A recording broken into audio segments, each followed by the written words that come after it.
पापा आप फिजिकली इतना अच्छा करते हैं फिर भी एंड में हमें वो धोखा देता है, ऐसा क्यों? बेटा ये बात मैं तुम्हें एक कहानी से समझाता हूँ। एक बार एक बिच्छू होता है और उस बिच्छू की एक गर्लफ्रेंड भी होती है। लेकिन बिच्छू की गर्लफ्रेंड नदी के उस पार रहती थी। तो उन्होंने मिलना था। अब मिले कैसे? रास्ते में बरसाती नदी थी और जैसे बाहर बारिश हो रही है ऐसे वहाँ बारिश हो जाती है। बारिश होने से क्या होता है कि उस नदी में पानी आ जाता है। अब बिच्छू के लिए समस्या खड़ी हो गई कि अपनी गर्लफ्रेंड को टाइम दिया हुआ है, डेट पे जाना है, तो कैसे जाऊं। तो वो बहुत सोचता है कि अगर मैं पानी में कूद गया तो मैं तो बह जाऊंगा पानी के साथ और डूब के मर जाऊंगा। उसको कुछ भी रास्ता नहीं दिखता है। जब वो वहां बैठा होता है सोच ही रहा होता है, इतने में उसको एक मेंढक दिखता है। तो मेंढक पानी में डूबेगा नहीं। वो मेंढक के पास जाता है। मेंढक के पास जाके उसको रिक्वेस्ट करता है कि मेंढक भाई, मुझे अपनी गर्लफ्रेंड से मिलने जाना है, क्या तुम मेरी मदद कर दोगे? मुझे नदी के उस पार अपनी पीठ पे बिठा के छोड़ दोगे?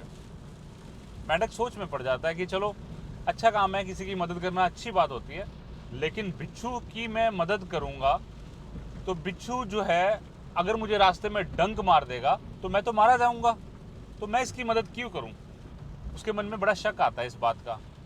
वो बिच्छू से पूछ ही लेता है कि बिच्छू भाई ये बताओ कि अगर मैंने आपको मदद करने के लिए पीठ पे बिठा भी लिया और नदी पार कर रहा हूँगा और रास्ते में मुझे आपने डंक मार दिया, तो मैं आपका भरोसा कैसे करूं? बिच्छू बहुत चालू होता है। बिच्छू कहता है कि देखो, अब आप एक पहली बात तो आप मेरी मदद कर रहे हो। जब आप मेरी मदद कर रहे हो तो मैं आपको धोखा क्यों दूंगा? और दूसरा कि आप जब मेरी मदद कर रहे हो और मुझे पीठ पे लेके जाओगे, अगर मैंने आपको डंक मार दिया आप तो मारे जाओगे। अगर आप मर गए तो मैं भी पानी में डूब जाऊंगा और मैं भी मर जाऊंगा। तो उस मेंढक की बात दिमाग में आ जाती है कि वाकई बिच्छू कह तो सही रहा है, तो चलो कर देते हैं मदद इसकी। वो बिच्छू को बोलता है बिच्छू भाई आओ बैठो मेरी पीठ पे। उसको अपनी पीठ पे बिठा लेता है और वो नदी को पार कराते हुए जा रहा होता है। इतने में क्या होता है कि जब बीच रास्ते में बिच्छू था अपनी आदत से मजबूर, उससे रहा नहीं जाता, वो उसके डंक मार देता है। अब डंक मार दिया तो जो वो मेंढक था वो तड़फने लगता है।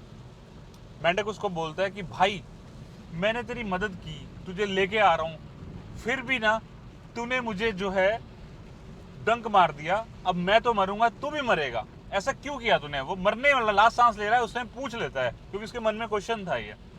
तो बिच्छू कहता है भाई मैं अपनी आदत से मजबूर था, इसलिए मैंने तेरे को डंक मार दिया।